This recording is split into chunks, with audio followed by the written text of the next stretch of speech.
अब आज इंटीग्रेशन आगे का पार्ट है ना, कुछ डिटरमिनेंट पे कैलकुलस वाला पार्ट ही अप्लाइड है। तो पहले हम लोग ये पढ़ लेते हैं इंटीग्रेशन, फिर लिमिट्स भी पढ़ लेंगे। Integration of determinant. अब देखिए इसका दो मेथड होता है, थोड़ा आपको पहचानना पड़ेगा इंटीग्रेशन ऑफ डिटरमिनेंट के लिए कि कब कौन सा मेथड हमको लगाना है। लास्ट में आपको इंटीग्रेट करना है, ठीक है, लास्ट में इंटीग्रेट करना है। दो चीज, इंटीग्रेशन अपना प्रोसेस रखता है, डिटरमिनेंट अपना प्रोसेस रखता है। तो एक स्टेप होगा, एक ऐसा पैटर्न होगा जहां इंटीग्रेशन पहले करेंगे, बाद में डिटरमिनेंट सॉल्व करेंगे, और दूसरा पैटर्न अपना होगा, पहले डिटरमिनेंट सॉल्व होगा, बाद में इंटीग्रेशन होगा, ठीक है। तो सबसे पहला चीज, if determinant contain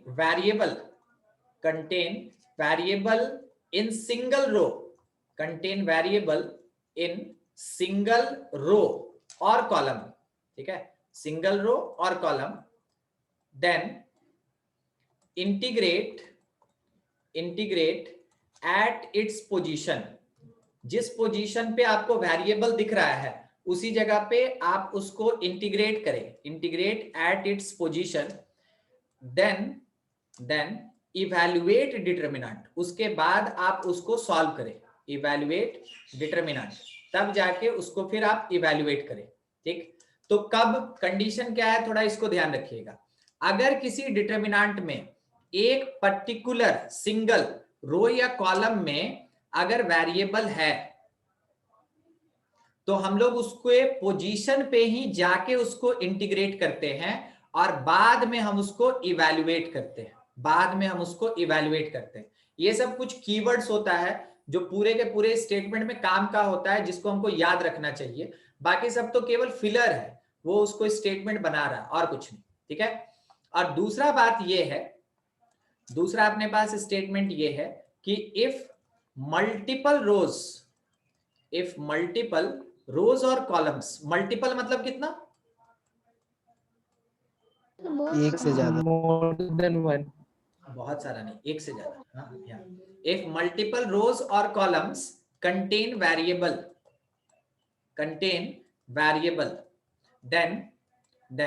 then first solve determinant, पहले आप डिटरमिनेंट को सॉल्व कर लें, इवैल्यूएट कर लें, जिस भी तरीके से करना है, एंड देन इंटीग्रेट, तब जाके आप उसको इंटीग्रेट करेंगे,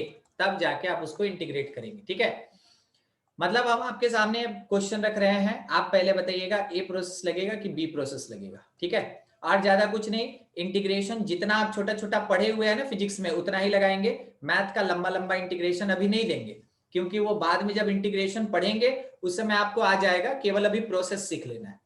तो मान लीजिए जैसे अपने पास ऐसा कोई एक क्वेश्चन दे दिया कि ए कोई एक डिटरमिनेंट है और उसमें यहाँ पे लिखा हुआ है x, यहाँ लिखा है 2, यहाँ लिखा है 1 माइनस एक्स, फिर उसके बाद इस प्लेस पे लिखा हुआ है 3, 2, 0, 1, 1 minus 1।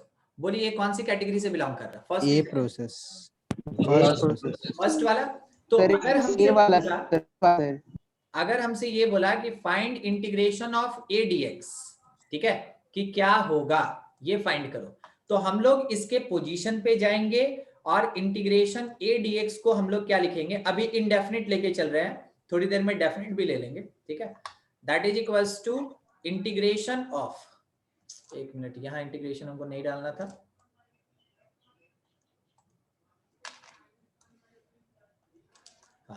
Determinant of integration of X dx, फिर इंटीग्रेशन ऑफ 2 dx, फिर integration of 1 minus X dx, ऐसा, ठीक है।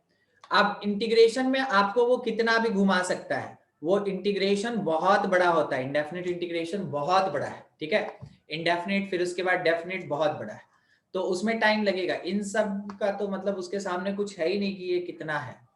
इंडेफिनिट आदमी स्टार्ट करता है जानते हैं जुलाई में, हाँ जुलाई अगस्त में, और दुर्गा पूजा तक चलता है, ठीक है, अच्छा खासा है चैप्टर। देखिए इंटीग्रेशन ऑफ एक्स क्या होता है, एक्स स्क्वायर बाई 2, ये पता है ना? Yes sir. Yes sir. ठीक है, x to the power n dx is equals to x to the power n plus 1 by n plus 1 से, ठीक है ये चीज। तो हम लोग यहाँ पे वही काम कर रहे हैं, x स्क्वायर बाई 2 आएगा, 2 का कितना हो जाएगा 2x, 1 का कितना होगा x, और माइनस x का क्या आएगा x स्क्वायर बाई 2 से। बाकी सब जो है 3 2 0 छोड़ दिए, 1 1 माइनस 1 छोड़ दिए, और बाद में इसको सॉल्व कर लिए। तो सॉल्व करने में क्या है, x square by 2 times minus 2, तो कह सकते हैं माइनस एक्स स्क्वायर, फिर माइनस 2x टाइम ये माइनस 3, तो माइनस 2x टाइम माइनस 3 मतलब प्लस 6x, फिर x minus x square by 2 time 3 minus 2 1 हो जाएगा, तो आप लिख सकते हैं plus x minus x square by 2। आप सॉल्व कर लेंगे तो माइनस 3x स्क्वायर बाई 2 के साथ प्लस 7x, ये हो गया अपने पास आंसर। कोई दिक्कत किसी को? No sir. ठीक है सर बोलिए। तो थोड़ा लास्ट का 2 लाइन रिपीट कर दिए सर, नेटवर्क थोड़ा इश्यू हो गया। यहां तक देख लिए थे मिनाल, ये वाला सर ऊपर तक देख लिए थे। ये मतलब साइन। अच्छा, x का इंटीग्रेशन क्या होता है मिनाल, x स्क्वायर बाई 2 होता है। यस सर, हाँ और 2 का 2x होगा, हाँ सर समझ लिया। 1 का x हो गया, और x का x स्क्वायर बाई 2 लिख दिया उसके जगह। बाकी Yes, sir. सेकेंड रो और थर्ड रो में कोई चेंज नहीं, जैसे था वैसे ही लिख दिया, ठीक है। और उसके बाद इसको इवेल्युएट कर लिए, जैसे डिटरमिनेंट सॉल्व करते हैं ना, यस सर, वैसे सॉल्व कर लिए, ठीक है समझ गए सर, ठीक। चलिए अगला क्वेश्चन। अगले क्वेश्चन में थोड़ा ध्यान रखिएगा। अब पहले तो बताइएगा फर्स्ट की सेकंड। मान लीजिए b नाम का कोई डिटरमिनेंट है और इसमें लिखा हुआ है x 2 माइनस x, फिर यहां पे लिखा हुआ है r 7 p, फिर यहां पे लिखा हुआ है 1 माइनस p 0 और 0। बोलिए तो ये क्या है, फर्स्ट की सेकंड? बी सेकंड वाला सेकंड एक मिनट, ठीक है। Integration of B D by integration of B dp पूछा है हमसे, डीपी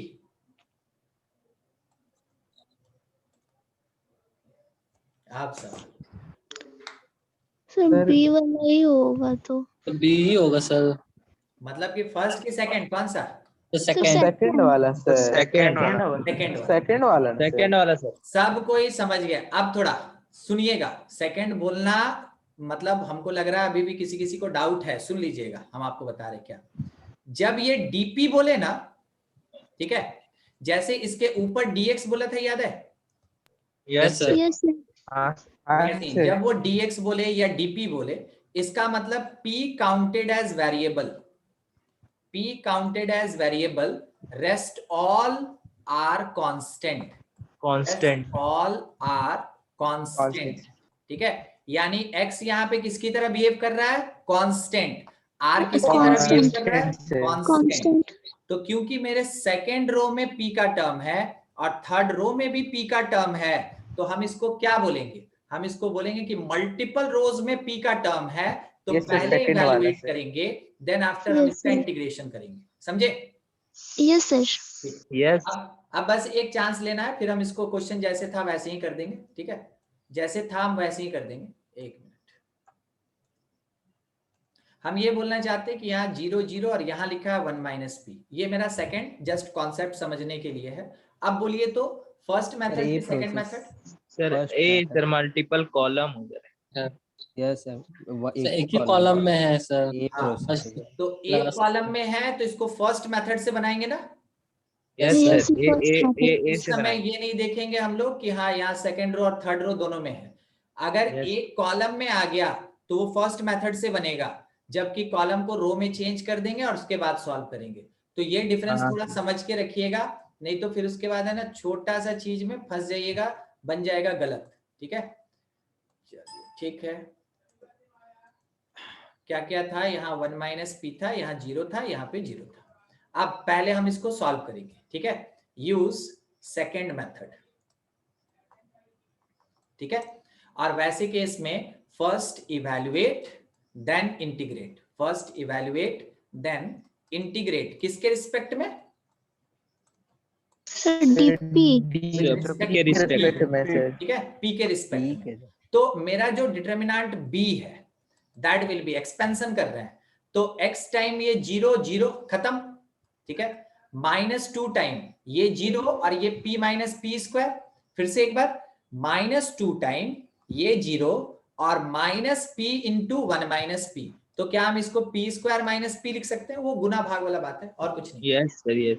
फिर माइनस x टाइम ये 0 आएगा और ये -7 माइनस p आएगा, ठीक है, तो क्या हो जाएगा माइनस और इधर का माइनस प्लस हो जाएगा, 7 माइनस 7p आएगा, ठीक है, वो आप सॉल्व कर लेंगे, वो कोई बड़ा नहीं, आप कर लीजिएगा। तो b मेरे पास क्या आया, x टाइम कर रहे थे ना, ये 0 और ये इसके साथ मल्टीप्लाइड x है, इसके साथ मल्टीप्लाइड x है, ये मेरा छूट गया था, ठीक है।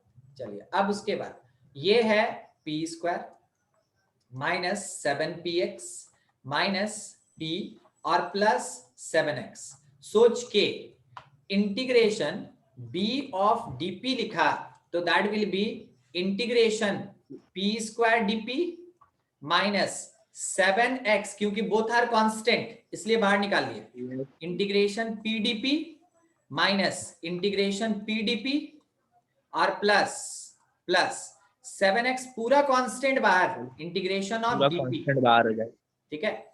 अच्छा अब सोच के p स्क्वायर का इंटीग्रेशन p का पावर 3/3 3/3, अच्छा यहाँ आ जाएगा -7x और p का क्या हो जाएगा p स्क्वायर बाई 2 फिर से p का p स्क्वायर बाई 2 और 7x का क्या आएगा प्लस 7x 7x पी का पी dp का p हो जाएगा ना इंटीग्रेशन, डीपी का पी हो जाएगा सर। ये यस मेरे सर। पास आंसर। अब अगर यही जो है ना, यही अगर मान लीजिए कि डेफिनेट होता तो लिमिट्स दिया रहता तो इंटीग्रेट करके फिर लिमिट्स पुट कर देते हैं, यही काम बचा था ना अपने पास, हाँ सर हाँ सर यस। ठीक है। यस सर यस तो सर। लास्ट में आपको याद होगा, अगर आप में से कोई इंटीग्रेशन का क्लास किया होगा तो इनडेफिनेट के बाद में सी लगाना जरूरी है, यस है कांस्टेंट। यस सर तो कांस्टेंट भी आप जरूर पुट कर देंगे, इसके बिना आपका है ना गलत हो सकता है, मगर गलती का गुंजाइश नहीं होता है, स्कूल अब बोर्ड में देगा नहीं, आप कंपटीशन वाला अगर देगा तो उसको तो खाली है ना टिक से मतलब है, तो अगर इतना लिखा रहेगा तो सी तो लिखेगा ही, सी में घुमाता नहीं, वो सो जानता है कि हाँ सब बच्चा जानता है इनडेफिनिट आया सी आएगा, ठीक है, तो इसमें गलती होने का चांस ही नहीं रहता है, ठीक है। चलिए कोई बात नहीं, दो तरीके से देख लिए आप। हाँ अगर बाय द वे इसी में सेम क्वेश्चन हमसे डिमांड अगर ये करता कि देखो तुम फाइंड करो इंटीग्रेशन ऑफ बी डीएक्स, तो हम क्या करते हैं, एक मेथड फर्स्ट या सेकंड क्या लगाते हैं? फर्स्ट मेथड लगाते हैं। फर्स्ट मेथड फर्स्ट मेथड लगाते हैं, इंटीग्रेट करते हैं एक x से और एक, तो डिटरमिनेंट x का इंटीग्रेशन x स्क्वायर बाई 2, 2 का 2x माइनस x का माइनस x स्क्वायर बाई 2, सही है।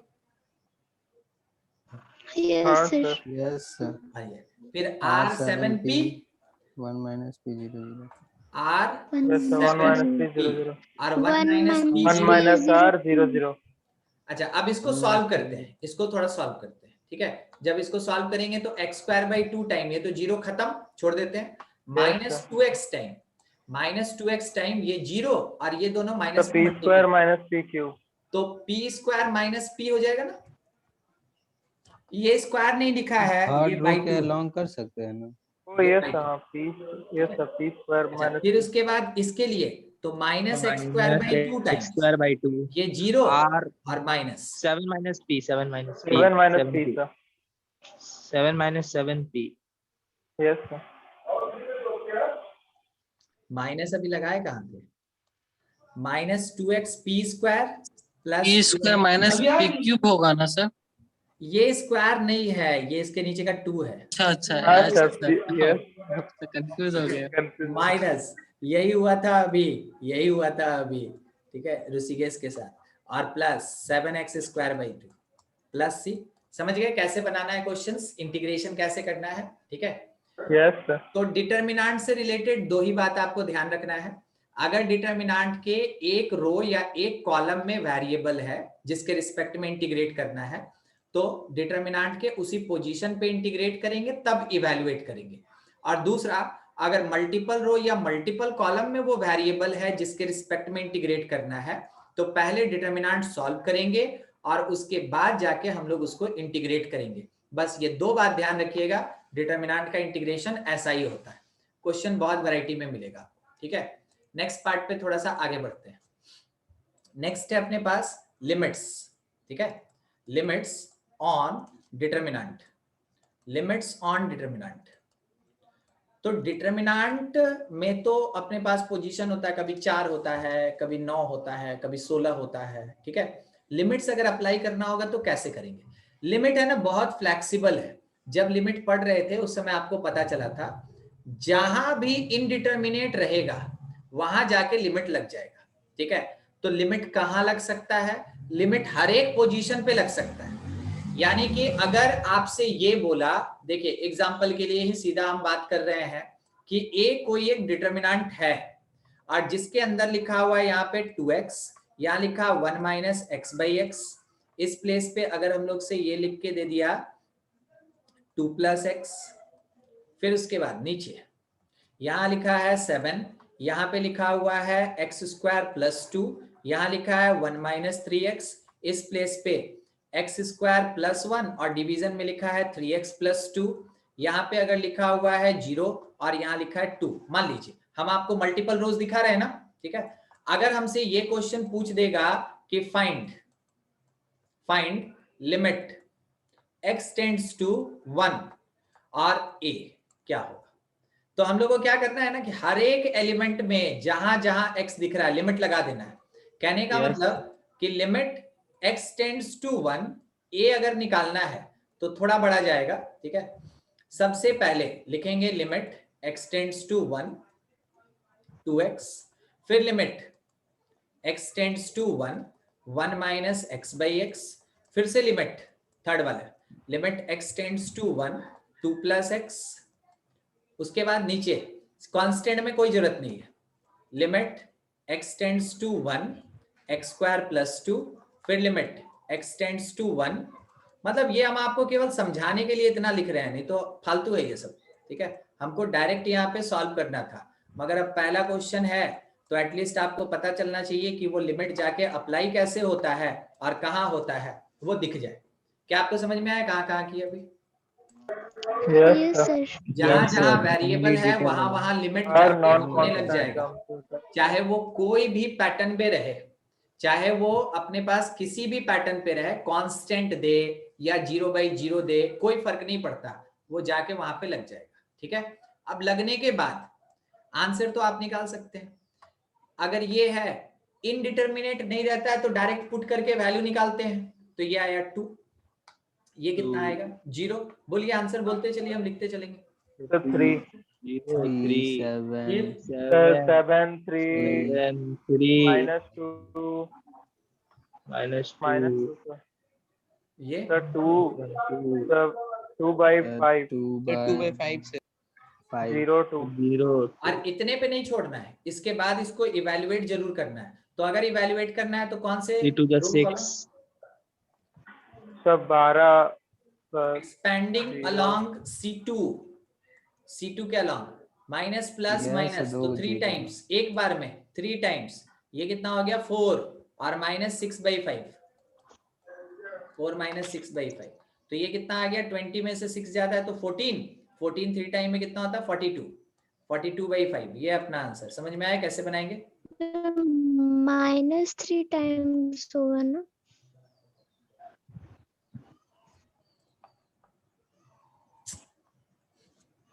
अंजलि हमको लगा हम गलत कर गए, minus plus minus, oh yes ठीक है। हमको लगा 1 मिनट के लिए हम सोचने लगे थे तो नहीं मुंह से निकले, हमको लगा गलत हो, मगर कोई बात नहीं, जान दीजिए, ठीक है। ऐसा है लिमिट्स। अब लिमिट में और कुछ देखिए, अब क्वेश्चन देखिए लिमिट का। क्वेश्चन में हमसे ये बोला कि देखो बी एक डिटरमिनेंट है, हम लोग पूछे कैसा, तो वो बोला क्या कि यहाँ पे लिखा है 1 plus x to the power 1/x, ठीक है।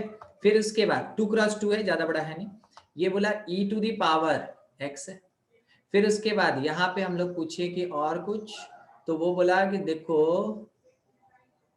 3x by x plus x square है, उसके बाद यहाँ पे वो था 10x ऐसा। और क्वेश्चन वाला क्या बोल रहा है कि find limit x tends to 0, b का वैल्यू क्या होगा, ये चाहिए। तो हम लोगों को कोई फर्क नहीं ना, यहाँ पे अगर आप देखें 0 में पुट करें, ठीक है, तो 1 टू द पावर इंफिनिटी उस पैटर्न से बनाएंगे, e तो का पावर direct 0 है करेंगे तो। कांस्टेंट, ये 0/0 आएगा उस पैटर्न से बनाएंगे, 0 1 हो जाएगा। ठीक है। तो अगर लिमिट b पूछा हमसे, लिमिट b पूछा, तो limit x tends to 0 b का मतलब limit x tends to 0 1 plus x to the power 1/x, कौन सा पैटर्न, फर्स्ट वाला, नहीं पता, अरे x की जगह 0 पुट कीजिए पता चलेगा, यहाँ सर 1 हो जाएगा, 1 to the power infinity, infinity 1 to the power infinity 1 के बराबर नहीं होता। हमको लगता है अब हमको लिमिट का भी क्लास लेना होगा, क्योंकि इसके बाद हम स्टार्ट करने वाले हैं कंटिन्यूटी, और कंटिन्यूटी बिना लिमिट के एकदम चौपट है। देखिए लिमिट 11 में बनाए तो भूल गए 1 का सर। पावर इंफिनिटी 11 अभी गए हुए कितना दिन ही हुआ कि आप लोग इतना भूल गए। देखिए ये है 1 टू द पावर इंफिनिटी का पैटर्न, और जिसका सॉल्यूशन होता है e to the power limit x tends to 0, ठीक है, जो पावर फंक्शन है वो आगे आएगा और जो बेस फंक्शन है उसमें -1 होता है, ठीक है। 1 टू द पावर इंफिनिटी को बनाने का तरीका यही होता है कि e to the power limit, जो पावर फंक्शन है वो मल्टीप्लायर में आ जाएगा, और जो बेस फंक्शन है इसको कहते हैं ना बेस, उसमें -1 हो जाएगा, ठीक है। बाकी यहाँ पे आपको x और x कटता हुआ दिख रहा है, काट लिए। अब उसके बाद ये कितना आया, तो e का पावर, सोचिए ना ऐसे, -1 + 1 कट गया, x और x कट गया, तो e का पावर 1 मतलब e होगा, और e का पावर 0 1 होता है, यहाँ 3/1 3 होगा, यहाँ tan 0 का वैल्यू 0 होता है, एक्सपेंड कर दीजिए, आंसर कितना आएगा -3, ठीक है। समझ में आया क्या सर पहला वाला कैसे ई आया?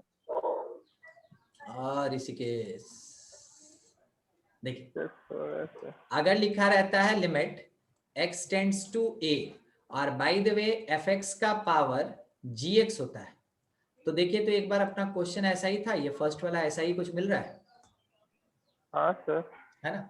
तो इसको अगर हम चेक किए और ये 1 टू द पावर इंफिनिटी आया, सर कैसे पता चला 1 टू द पावर इंफिनिटी, आप x के जगह जब 0 पुट कीजिएगा बेस में कितना आएगा 1, हाँ सर, तो वो समझ गया, वो समझ गए। और जब ऐसा पैटर्न हम लोग को मिल जाता है ना, तो जो सॉल्यूशन होता है, चलिए जब लिमिट बताएंगे ना उस समय हम प्रूफ करके दिखा देंगे, अभी के लिए कंसीडर कर लीजिए। सॉल्यूशन होता है e टू द पावर में limit x tends to a, जहां लिमिट जा रहा है वहीं जाएगा, जो पावर फंक्शन है ना gx वो उतर जाएगा मल्टीप्लीकेशन में, और जो बेस फंक्शन है fx उसमें माइनस, समझे ऐसा, ये पूरा e के पावर में।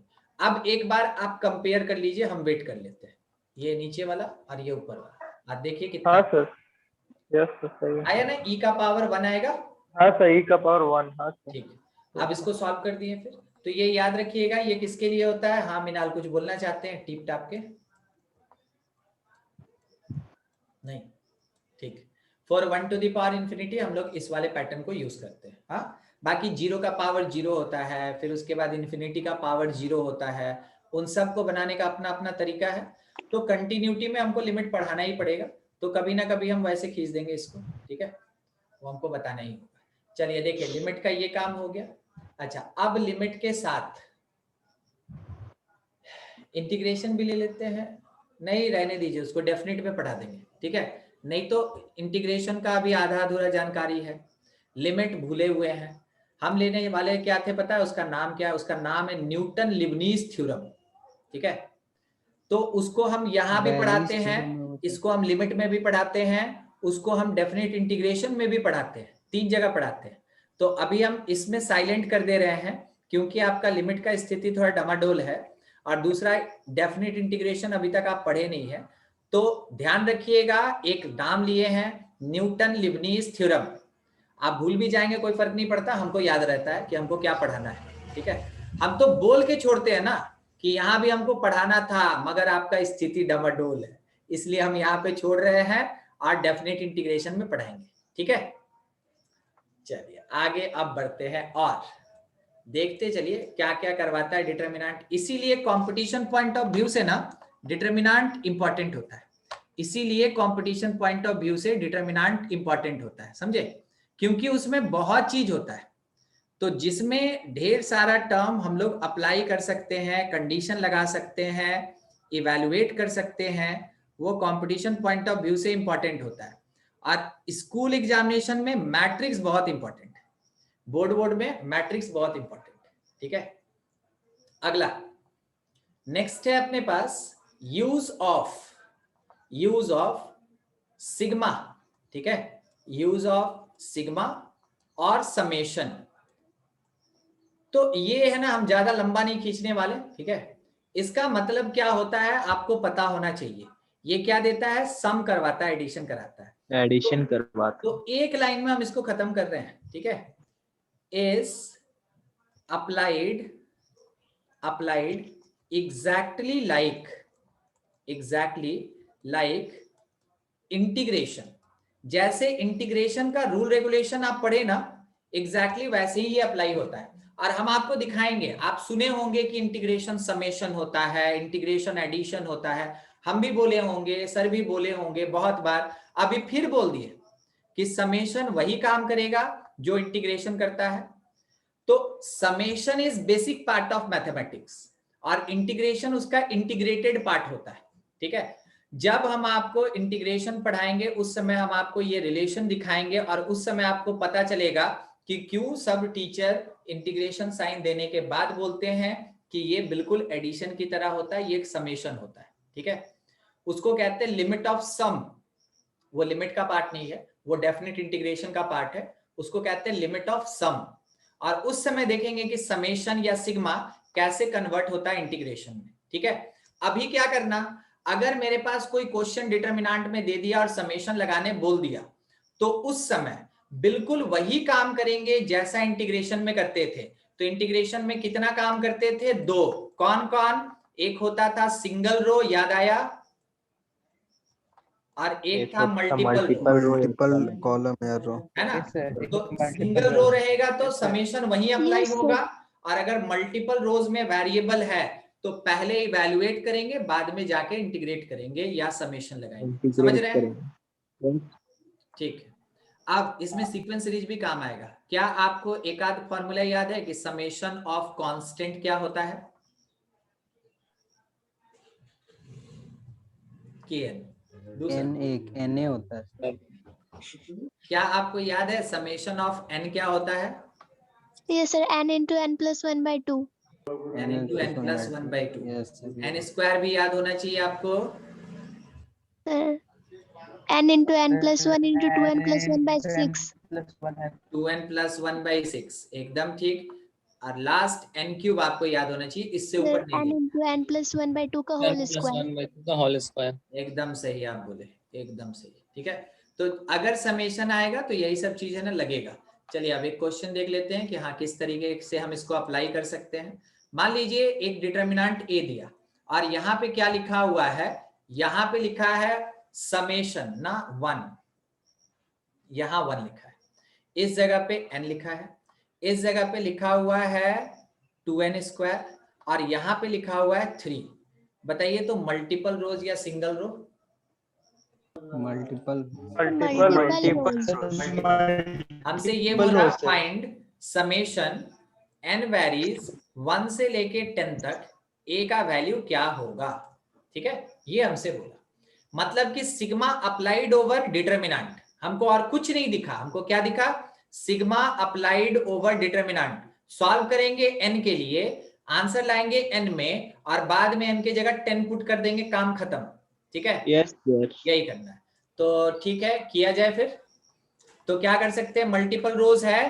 ठीक है, since variable n since variable n, ये भी पहचानना होगा कि किसको बोल रहा है वैरी करने के लिए, वही वेरिएबल होगा। ये क्वेश्चन में छपा रहेगा। क्वेश्चन में कभी भी सिग्मा खाली नहीं रहता है, वो जब रहता है तो ऐसे लिखा रहता है कि कौन वैरी कर रहा है, पता चलेगा। हो सकता है कभी कभार n का टर्म r का टर्म दोनों दे दे और बोल दे r वैरी कर रहा है, तो n किसकी तरह बिहेव करेगा फिर? कांस्टेंट। Sir constant. कांस्टेंट। बिल्कुल वही चीज ध्यान रखिएगा। तो वेरिएबल यहाँ n है, वेरिएबल n प्रेजेंट एट 2 रोज, 2 रोज मतलब मल्टीपल रोज। देयरफॉर क्या करें? फर्स्ट इवैल्यूएट, डिटरमिनेंट निकालेंगे। पहले इवैल्यूएट करें, देन अप्लाई सिग्मा या समेशन, तब जाके सिग्मा या समेशन अप्लाई करेंगे। ठीक है, तो थोड़ा ज्यादा ही ऊपर चला गया। हाँ, पहले हम लोग डिटरमिनेंट ऑफ ए निकालेंगे, वो कितना आएगा? 3 - 2n क्यूब, और फिर उसके बाद इस पे ए लगा देंगे, समेशन लगा देंगे। तो समेशन 3, 2 बाहर निकल गया, समेशन n क्यूब। अब आंसर हम n में देंगे, क्या लिखेंगे? 3n और 2 into n square n plus 1 का होल स्क्वायर बाई 4, और उसके बाद पुट करेंगे n के प्लेस पे 10। सर क्यों पुट किए, कोई सवाल है क्या? नो सर, वही पूछा तो। तो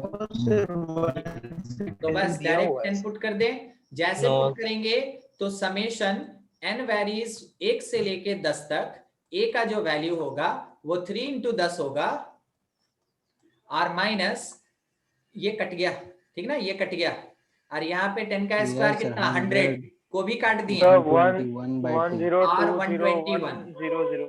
अब 30 माइनस यहाँ पे 506 ना, हाँ सर, उल्टा पढ़ेगा। 30 - 605 सर, 6050 505 30 में से माइनस कर देंगे, कितना आ जाएगा? 20। -6020। ठीक है, -620। ये अपने पास आंसर होगा। समझ में आ गया कैसे सॉल्व करेंगे? Yes sir. ठीक है, किसी को दिक्कत होगा ना, एकदम तुरंत माइक ऑन करके पूछना, सर हवा ही नहीं लगा कि वहां क्या हुआ। ठीक है, देखिए नेक्स्ट एक क्वेश्चन आपके लिए है। ठीक है, अब थोड़ा सा घूमने का मन कर रहा है तो आपके लिए क्वेश्चन है। डिटरमिनेंट यहाँ पे लिखा हुआ है r+1, यहाँ पे लिखा है 2, इस प्लेस पे लिखा है r²। ठीक, फिर उसके बाद यहाँ पे लिखा हुआ है n+1/2, यहाँ लिखा है 3n, इस जगह पे 1, यहाँ पे लिखा हुआ है p+1, फिर उसके बाद 3, और यहाँ लिखा है 2p। और क्वेश्चन वाला क्या कह रहा है, आप तो जानते ही हैं कि आपको जब क्वेश्चन देता है कोई भी, तो एकदम इतना भयंकर टाइप दे देता है कि बाकी सबसे उसको कोई मतलब ही नहीं रहता है, से लेके n तक, और उसके बाद यहाँ पे बोला b का वैल्यू क्या होगा। पूरा आपका क्वेश्चन है, हम इसके बीच में एकदम कुछ नहीं बोलेंगे जब तक आप आंसर नहीं दे देंगे। ठीक है, सॉल्व कीजिए, आंसर बताइए। डिस्कशन नहीं करेंगे, ये अपना लास्ट डिस्कशन है इस समेशन का। आपका जो आंसर आया आप उसको एकदम संभाल के रखिए। ठीक है, कोई दिक्कत नहीं है, बस हम आपको एक छोटा सा चीज दिखाना चाहते हैं, देखते चलिए। हम पहले एक्सपैंड कर रहे हैं इसको। ठीक है, हम पहले एक्सपैंड किए थे सर पहले। देखिए मिनाल बिना बोले या ना ये सब काम कर देता है। तो कैसे सर, दूसरा वाला मेथड? हाँ दूसरा कैसे? अरे कोई बात नहीं, अब आप सही बना लिए ना, मान लीजिए मेरा गलत हो जाएगा, क्या दिक्कत है? 6n2 - 3 - ट्राई करके देख लेना चाहते हैं? ठीक है, ट्राई करके p(n+1) और उसके बाद -p+1 p+, फिर plus r² times r² 3n+1/2 यार ये तो यही आंसर आ गया, सेम आंसर है। n+1/2 n+1/2 -p+1 × 3n minus हो जाएगा, माइनस करेंगे क्या p+1 × 3 यही नहीं, n² आ रहा फिर। अलग आएगा, सेम नहीं आएगा। ठीक है, p+1 × yes 3n sir, n² और फिर 2pn p है। Plus n। ठीक है, अब क्या करते हैं ना कि थोड़ा सा ओपन कर लेते हैं, तो टर्म तो आएगा ही, वहां बड़ा आया चाहे यहां बड़ा आया, ठीक है, आएगा ही। -3r, फिर उसके बाद प्लस 6np, फिर -3। अच्छा, अब यहाँ पे तो pn - p, तो मल्टीप्लाई करते चलते हैं। ठीक है, लेना देना है नहीं कुछ। -2pn -2p -2pn plus -2p plus 2p, ठीक है, और फिर प्लस 2, ये आ गया। अच्छा, अगले वाले पार्ट में यहाँ पे हम लोग मल्टीप्लाई किया आर स्क्वायर से, तो plus 3r square n by 2 square n. n plus 1 into r square, यही आ रहा है ना ऋषिकेश? Yes sir. ठीक है, और ये 3np प्लस 1 के साथ आर स्क्वायर है, पता नहीं कौन से राइटिंग में लिखा हुआ है मगर हम लोग पहचान गए 3n r स्क्वायर, और इसके साथ में यहाँ पे p और माइनस 3n r स्क्वायर, एकदम सब अलग। हमको ये देखना था कि मेरा वेरिएबल कौन है, मेरा वेरिएबल p है, तो p वाले Yes, sir. टर्म को P हम का एक जगह जगह इकट्ठा n, कर रहे हैं, एक जगह जगह n इकट्ठा लिख कर रहे हैं। 6r np, फिर 6np, Plus 6n फिर माइनस ये p और p तो कट गया, pn ठीक है, minus 2pn। 2pn.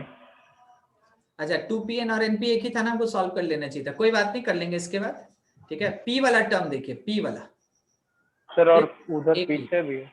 3n r square p हो गया, p वाला खत्म, बाकी सब मेरे पास एक कांस्टेंट, सही बोले? हाँ सर. और उसको लिखना है लिख दीजिए, नहीं लिखना मत लिखिए, क्या फर्क पड़ता है, वो कांस्टेंट है।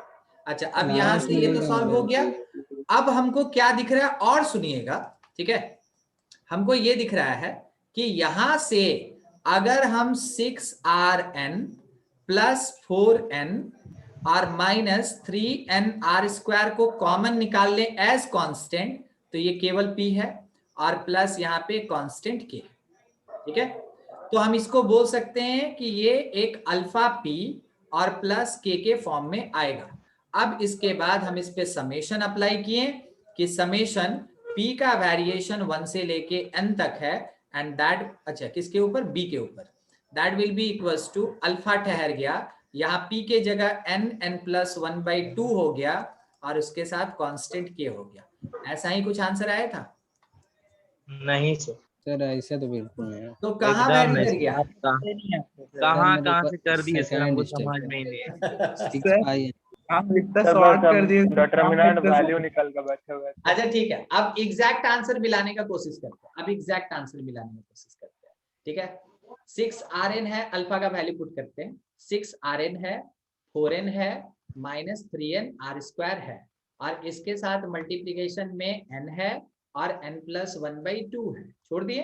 अच्छा, k का भी वैल्यू पुट कर देते हैं, रुकिए, k का भी वैल्यू पुट कर देते हैं, तो k बोल के अपने पास क्या बचा था, कहाँ p नहीं है, 3r, 3 minus 3r minus 3 minus 3r minus 3 और प्लस 2, तो minus 3r minus 1 minus 1 minus 3r minus 1, याद रखिएगा, ठीक है। अच्छा, अब आगे लिखना पड़ेगा, माइनस 3r माइनस 1, So -1. अच्छा उसके साथ में ऊपर ज्यादा ही नीचे हो जा रहा है ना बार बार, हाँ चलिए अब ठीक है, दिख रहा है, माइनस माइनस ये माइनस क्यों, plus 3/2 n plus 1 r square, और उसके साथ -3 n r square. अब देखिए ये आंसर आया होगा, आया था क्या? नहीं सर, ही नहीं आया। नहीं है सर, R प्लस ये थोड़ा छोटा है। छोड़ दीजिए सर आप। नो सर, तो छोड़ आप जो दीजिए। फर्स्ट लाइन में लिखे ना, वो मेरा आंसर आया था। एकदम वही तो आया, डिटरमिनेंट सर एकदम मेरा वही आंसर आया था, उसके बाद हम सॉल्व नहीं किए थे। ठीक किया। सुनिए, हम आपको क्या बताना चाहते हैं, और आपके बार बार बोलने के बाद भी है ना, हम इस प्रोसेस को लेके बढ़े जा रहे हैं। हम आपको ये समझाना चाहते हैं कि अगर कभी डिटरमिनेंट में ऐसा कोई मौका आए कि आप अंदर में इंटीग्रेट कर रहे हैं या अंदर में समेशन अप्लाई कर रहे हैं, जिसके कारण कॉम्प्लिकेशन बढ़ जा रहा है, तो आप इस रूल को हमेशा अप्लाई कर सकते हैं कि पहले डिटरमिनेंट सॉल्व करें, उसके बाद उसका इंटीग्रेशन करें या उस पर समेशन लगाएं, ठीक है। ये बात अभी हम लिख रहे हैं कि इफ कॉम्प्लिकेशन टेक प्लेस, ये कोई थ्योरी नहीं है, ये समझने वाली बात है, बस लिख दे रहे हैं, ठीक है, ताकि आगे कभी पलट के देखे तो समझ में आए, ठीक है। सूरज देर सवेर अभी आ रहा है। इफ कॉम्प्लिकेशन टेक प्लेस, तो वैसे केस में then we can first evaluate determinant, then can apply integration और summation। समझे क्या बोले हम? इंटीग्रेशन और समेशन। हम ये बोल रहे हैं ना कि अभी दिखा रहे हैं हम आपको, 1 मिनट के लिए ऊपर थोड़ा लेके चलते हैं। यहाँ देखिए रुकिए, हम आपको बताते हैं, क्योंकि जब तक आप समझेंगे नहीं, कंपेयर नहीं करेंगे ना, तब तक आपको पता नहीं चलेगा। देखिए मान लीजिए जैसे कि इस वाले टर्म का अगर हमको इंटीग्रेशन करने के लिए बोल देता, मान लीजिए थोड़ी देर के लिए, ठीक है, या चलिए ठीक है लिमिट ही अप्लाई करना है। अगर आप इसको इसके साथ सॉल्व करते, आपको पता चल रहा है फंक्शन कितना कॉम्प्लिकेटेड हो जाता। Yes sir. अगर ये कॉम्प्लिकेटेड हो जाता और इसके बाद अगर आप अप्लाई करते लिमिट, तो क्वेश्चन वैसे भी नहीं बनता। समझे ना लिमिटेशन, ठीक है। मगर बाय द वे अगर मेरे पास एक सिंगल से रो या कॉलम में वेरिएबल्स एग्जिस्ट कर रहा है, तो हम इसका अल्टरनेट प्रोसेस ये भी ले सकते हैं कि पहले इवैल्यूएट कर ले और बाद में हम उसके ऊपर समेशन लगा दे या इंटीग्रेशन लगा दे। आप आराम से, हम लिख के आपको नोट्स देंगे ना, आज तो क्लास है, क्लास होने के बाद रात में ही जाएगा नोट्स। तो नोट्स जब आपके पास पहुंचेगा, आप जो सॉल्व किए और मेरे इस क्वेश्चन के पूरे आंसर को एकदम अपने तरीके से मिलाइएगा। जैसे आपको मिला होगा n³ 3n³ मिला होगा 3rn³, तो आप सॉल्व करके देखेंगे, इसके साथ इसका मल्टीप्लीकेशन 3rn³ देगा, तो वैसे मैच करते जाइएगा और जो अलग टर्म आएगा हमको अगले क्लास में बताइएगा, ठीक है। हम आपको यही समझाना चाह रहे थे कि अगर ज्यादा कॉम्प्लिकेशन आएगा, आप यहाँ सॉल्व किए ना, अभी तो हम p दिए थे, तब अगर p² दे देते तो सोचिए 3 टर्म आ जाता अंदर आता, और फिर उसको मल्टीप्लाई करना, इधर उधर करना बहुत कॉम्प्लिकेटेड हो जाता। तो वैसे केस में आप पहले इवैल्यूएट करके और तब चाहें तो समेशन अप्लाई कर सकते हैं। क्लियर हुआ बात? Yes sir. ठीक है, 1 मिनट और। अभी तक कासिफ है ना, डाउट में ही है कासिफ, और पर्टिकुलरली जो डाउट में, आप ए में बी लगा सकते हैं मगर बी में आप ए नहीं लगा सकते। समझे क्या बोले? पढ़ लीजिए।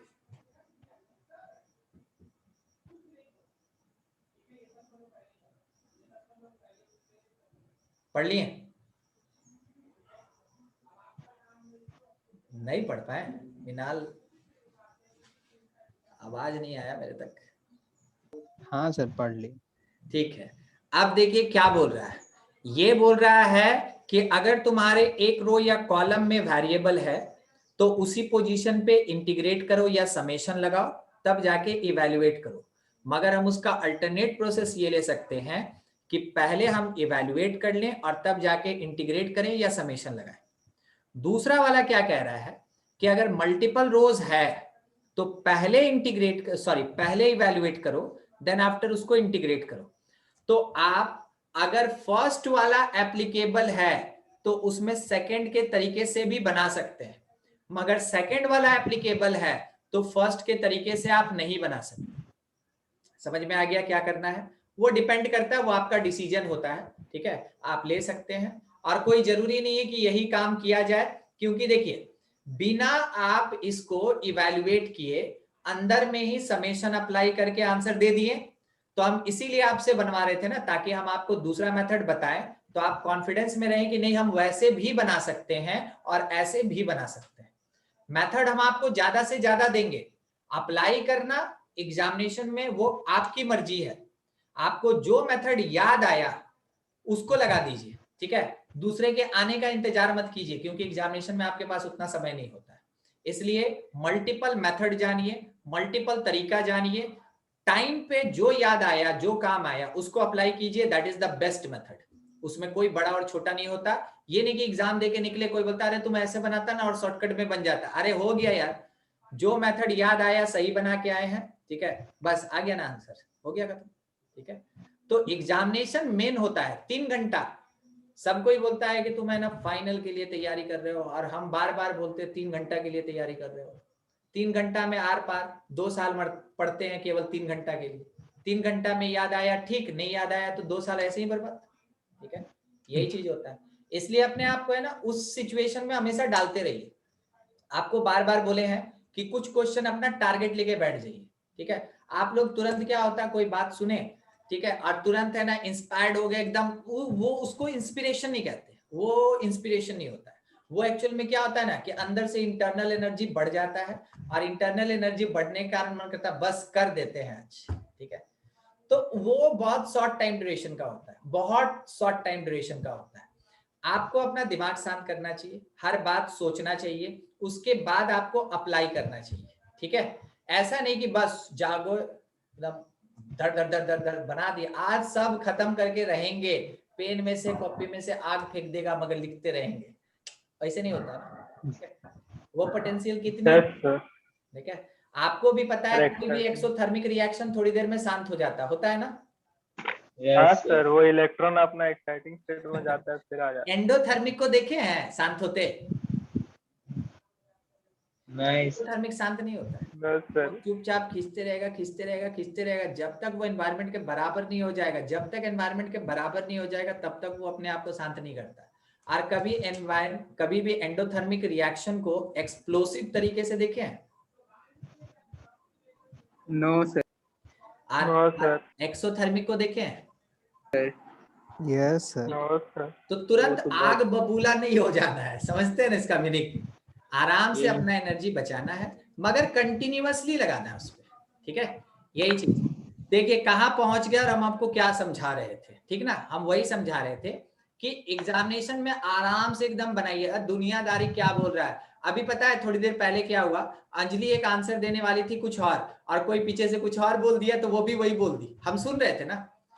मेरे कान में आपका हर एक छोटा सा फुसफुसाहट आता, आप माइक ऑन करते हैं ना, हम देख लेते हैं कि यहाँ कौन बोलने वाला, उधर साइड में इधर साइड में दोनों जगह से, ठीक है। तो आपको बस अपने आप पे थोड़ा सा भरोसा रखना है और क्वेश्चन बनाना है, बस क्वेश्चन बनाइए और ज्यादा कुछ नहीं करना है, ठीक है। चलिए ठीक है, आज है ना यहीं पे खत्म करते हैं। अगले क्लास में इकेलॉन फॉर्म और रैंक ऑफ द मैट्रिक्स और ऑगमेंटेड फॉर्म बच गया, ठीक है। ये तीन चीज है, तीनों खत्म कर लेंगे नेक्स्ट क्लास में, ठीक है। पूरा मैट्रिक्स डिटरमिनेंट अगले क्लास में खत्म हो जाएगा, डिटरमिनेंट यहीं पे खत्म हो गया, डिटरमिनेंट में कुछ नहीं बचा, ठीक है। तो नेक्स्ट क्लास में फिर आगे करते हैं। वैसे भी आप लोग का है ना आज 7:30 से, हाँ 7:30 से जेई जीतेंगे का क्लास है, 9 बजे से फिर आपका है ना संकल्प का क्लास है, जो जिसमें क्लास करे, ठीक है। ठीक है, चलिए नेक्स्ट क्लास में मिलते हैं फिर। Thank you sir 7:15 sir. Thank you sir. Thank you sir. 7:15 से, ठीक बोले आप, हाँ हाँ 7:15 7:15 सर हम 7:15 खुश हो गए थे सर। हाँ 7:15 से, ठीक ठीक ठीक है, thank you. Thank you sir. Thank thank you sir.